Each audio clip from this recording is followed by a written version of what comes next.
की श्रेणी में आज मैं जो कहानी आप सभी के लिए लाई हूँ, यह कहानी सत्य घटना पर आधारित है।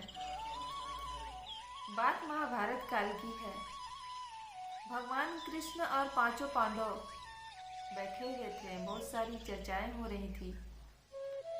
अचानक पांचों पांडव को कलयुग के बारे में जानने की जिज्ञासा पैदा हुई और उन्होंने भगवान कृष्ण से कहा, कलयुग के मनुष्य कैसे होंगे, उनकी जीवन कैसे होंगे, उनको मोक्ष कैसे मिलेगा आदि इन प्रश्नों को लेकर उन्होंने भगवान कृष्ण से पूछा। भगवान कृष्ण ने कहा कि मैं सभी प्रश्नों के जवाब दूंगा, परंतु आप सभी वन को जाइए और वन में जो दिखाई पड़े वह आकर आप मुझे जैसा का तैसा आप मुझे सुनाइए। पांचों भाई वन को गए।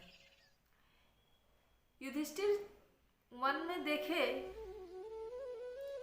दो दांतों वाला हाथी।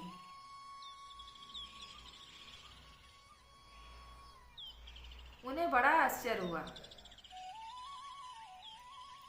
इसी प्रकार अर्जुन जब वन को गए तो अर्जुन ने देखा कि एक गाय अपने बछड़े को जन्म देती है और जन्म देने के बाद उसे बहुत ज़्यादा चाटती है और चाटते चाटते उसे लहूलुहान कर देती है। अर्जुन को भी बहुत ही आश्चर्य हुआ। अब भीम की बारी थी।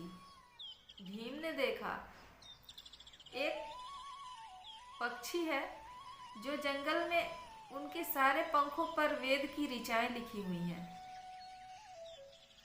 परंतु वह पक्षी मांस खा रहा है। अब नकुल जब वन गए तो उन्होंने देखा कुएं हैं, एक ही स्थान पे 4-5 कुआं हैं और अगल बगल के सभी कुएं में पानी है, परंतु बीच का जो कुआं है उसमें पानी नहीं है।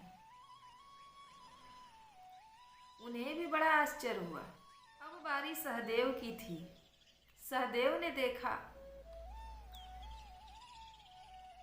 कि ऊंचे पहाड़ से एक बहुत बड़ा सा पत्थर लुढ़कता आ रहा है और वह पत्थर बड़े बड़े पेड़ों से टकराने के बावजूद भी रुक नहीं रहा है, परंतु एक छोटा सा पौधा होता है, जब वह उससे टकराता है तो वह पत्थर जो है वो रुक जाता है।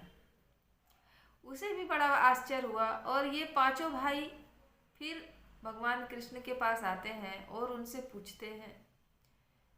युधिष्ठिर ने कहा कि मैंने 2 दांतों वाला हाथी देखा। उत्तर में भगवान कृष्ण ने जवाब दिया कि कलयुग में ऐसे इंसान होंगे जो 2 तरफ से लोगों का शोषण करेंगे, यानी कि जब मनुष्य जन्म लेगा तो भी उसके परिवार को लूटने के लिए लोग तैयार रहेंगे कि कहाँ से धन आ जाए, और जब मनुष्य की मृत्यु होगी, मृत्यु से पहले ही लोग टकटकी लगाकर बैठे रहेंगे कब ये मनुष्य मरे कि मैं इसकी संपत्ति का मालिक बनूं। बड़ी बड़ी संस्थाएं, बड़े बड़े लोग वो तैयार रहेंगे कि मैं कब इनका पैसा को हथिया लूं। वे सारे लोग लगभग 99% लोग इसी तैयारी में रहेंगे कि मैं कब दूसरे की संपत्ति को हथिया लूं।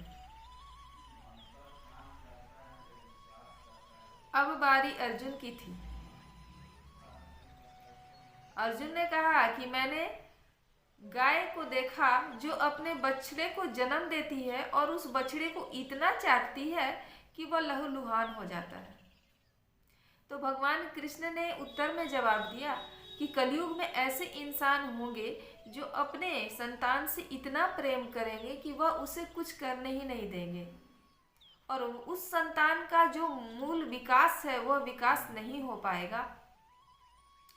लोग यह भूल जाएंगे कि वह जो पुत्र है वह बहू की अमानत है और जो लड़कियां हैं वह दामाद की अमानत है। यह भूल जाएंगे कलयुग के लोग।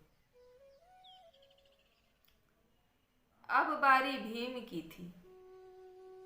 भीम ने कहा कि मैंने देखा कि एक चिड़िया है, उस चिड़िया के सारे पंखों पर वेद की ऋचाएं लिखी हुई हैं और वो मांस खा रही है। भगवान कृष्ण ने उत्तर में जवाब दिया कि कलयुग के लोग सिर्फ और सिर्फ धन के भूखे होंगे, इसके अलावा उन्हें और कोई चीज प्रिय नहीं होगा। अब बारी सहदेव की थी। सहदेव ने कहा कि मैंने देखा कि कुएं में एक ही स्थान पर 4-5 कुएं थे, उसमें सभी कुएं में पानी थी, एक कुआं में पानी नहीं था। भगवान कृष्ण ने कहा कि कलयुग के लोग ऐसे होंगे जिनके पास सारी सुविधाएं होंगी, बहुत सारा पैसा होगा, किंतु वे बगल वाले पड़ोस में यदि कोई भूखा है उसे वह भोजन नहीं देंगे खाने के लिए। हाँ, यदि उनके घर में कोई शादी हुई, कोई पार्टी हुआ या कोई और कार्य हुआ, फिजूल खर्ची वो करेंगे, वो शराब में खर्च करेंगे, वो बुरी चीज़ों में खर्च करेंगे, परंतु वह किसी की सहायता के लिए वो पैसे को खर्च नहीं करेंगे। लगभग अधिकतर लोग ऐसे ही होंगे। अब बारी सहदेव की थी। सहदेव ने कहा कि मैंने देखा कि पहाड़ से एक पत्थर का बड़ा टुकड़ा वह गिरता हुआ लुढ़कता हुआ आ रहा है और बड़े पेड़ जो उसे रोक नहीं पा रहे, जिनसे वह टकराने के बाद भी वह रुक नहीं रहा है, एक छोटा सा पौधा जिससे वह टकराया और रुक गया। तो भगवान कृष्ण ने कहा कि कलयुग में बड़े बड़े उपाय होंगे, बड़े बड़े लोग भी होंगे और सारे कार्य, सारे पैसे उनके व्यर्थ हो जाएंगे अगर एक हरि नाम से उनकी जीवन की नैया पार हो जाएगी। दोस्तों, इस कहानी से तो बहुत शिक्षाएं मिलती हैं, परंतु आज मैं शिक्षा नहीं बताऊंगी। आज मैं कमेंट के द्वारा आप सभी से पूछती हूँ कि मेरी कहानी आप सभी को कैसी लगी और आपने इस कहानी से क्या सीखा। चलते चलते विदा लेती हूँ और ऐसे ही मनमोहक अच्छी कहानियाँ फिर से लाऊंगी आपके लिए। तब तक के लिए भारत माता की जय, वंदे मातरम, जय श्री राम और मेरे साथ कहिए सत्य सनातन की जय।